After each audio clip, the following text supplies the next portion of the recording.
Welcome to The Bottom Line. I'm Pastor Rick Utze from Maranatha Community Fellowship in Plain City, Ohio. I read an article that asked this question: is cryonics the key to extended human life?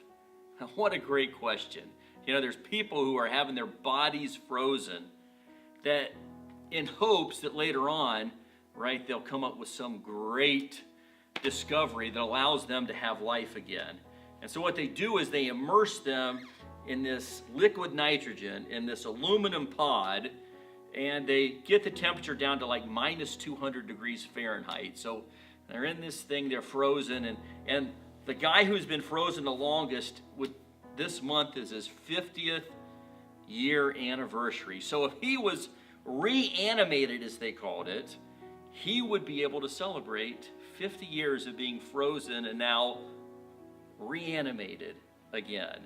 And you know, when they examined his body after 24 years, this is what I found interesting. They said, they found some skin discoloration on parts of his body, blood around the mouth, corneas chalk white from ice, the skin surface fracturing, but overall, he was in good condition.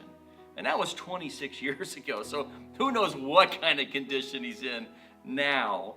And I just had to think, man, there are people spending lots of money. They said hundreds of people have actually done this now, whether it's their whole body or just their head or just their brain. They're freezing them, and there's like 3 official places in the world that you can have this process done.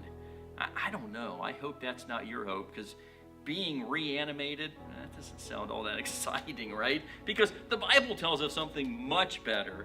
It tells us in 1 Corinthians 15, which is the resurrection chapter, that so it is with the resurrection of the dead. What is sown is perishable. In other words, you know, what we put in the ground when we use this passage at funerals is like, what you put there is perishable.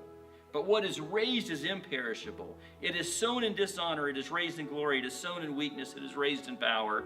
It's sown a natural body, is raised a spiritual body. If there is a natural body, there is also a spiritual body. And so this verse, along with, if you jump down to 49, says, just as we have borne the image of the dust of man, we shall also bear the image of the man of heaven. So this is telling us of something much better than some future where we may be reanimated, right, from a body who knows what kind of shape it's going to be in.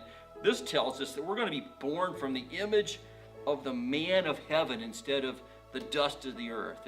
And Jesus, you know, when he was resurrected, he walked around and he went through walls and he did all these nifty things. And you know, we don't know exactly what our bodies are going to be like, because Jesus was fully man and he's also fully God. So, you know, but it does say in 1 John 3:2, it says, beloved, we are God's children now, and what we will be has not yet appeared, but we know that when he appears, we shall be like him, because we shall see him as he is.